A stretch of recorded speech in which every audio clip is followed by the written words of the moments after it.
right-hand batsman. Catch me live on Fiery Stories. So I was watching the auction with my friends during the Vijay Hazare tournament, and we all sitting in one room watching the auction, and I was glad to be picked up by SRH. Really excited to go out there and show everybody what I worked on and hopefully have a great season this year.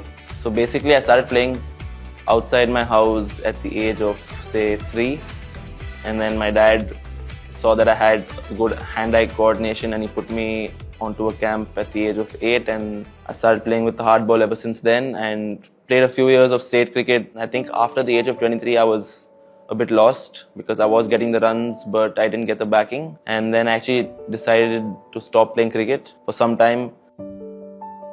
COVID hit for 2 years, and then that's where I got a chance to actually sit back and think that I've played this sport so many years with the intention of getting picked to impress people, to get those runs, to impress a selector, to get picked for the state side. But I think I started off the game because I loved hitting the ball. So I think I made up my mind that I'll give it, say, 2 years more, and then I'll just go back to doing what I love, which is hitting the ball.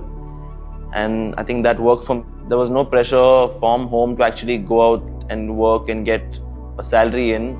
Even though times were very hard at home back then, my dad luckily never told me to like go out there, get a job, it's time to think about something else. He was like always, listen, give it your best, we'll see after a few years, if it happens, it happens, if it doesn't happen, it doesn't happen. So I'm very grateful for him because he has given me the freedom to actually focus only on this sport, and that's paid off, and hats off to him.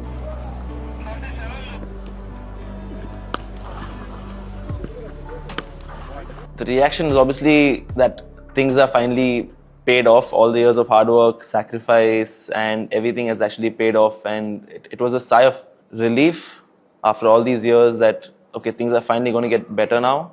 So that was the main overall reaction. So I'm very excited to meet the coaches, the support staff. I mean, there's a lot to learn from them. They've played cricket at the highest level and done well at that level, so just going to pick their brains and see what I could use in my game, and if it suits me I'll definitely use it throughout the season.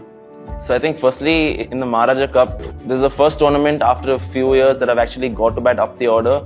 So I was going into bat after the 6th over in most games, so that's when I actually got the chance to take a few balls to settle down and then play my role.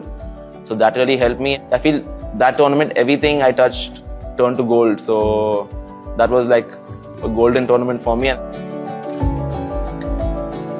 So I've played against him once before in the Vijay Hazare last year in the semis, but I've never really spoken to him face to face. So I think this was the first time I actually got to know him, and I think he's a pretty chill guy. I mean, he stays in Goa, so that's saying a lot. I mean, that shows that he's a pretty chill, laid-back guy, and I feel even I'm the same when it comes to actually living an easy life. Like, I like my downtime. So I think me and him will get along this entire tournament. And I think the city is great. The traffic isn't as bad as from where I come from. The roads are better, and the food is obviously better. I love my meat. I think I've been here for 6 days. I've had halim 3 times. So I think that's going to be my go-to meal for the next 2 months. Hi guys, this is Abhinav Manohar. Thank you for watching. This was Fiery Stories.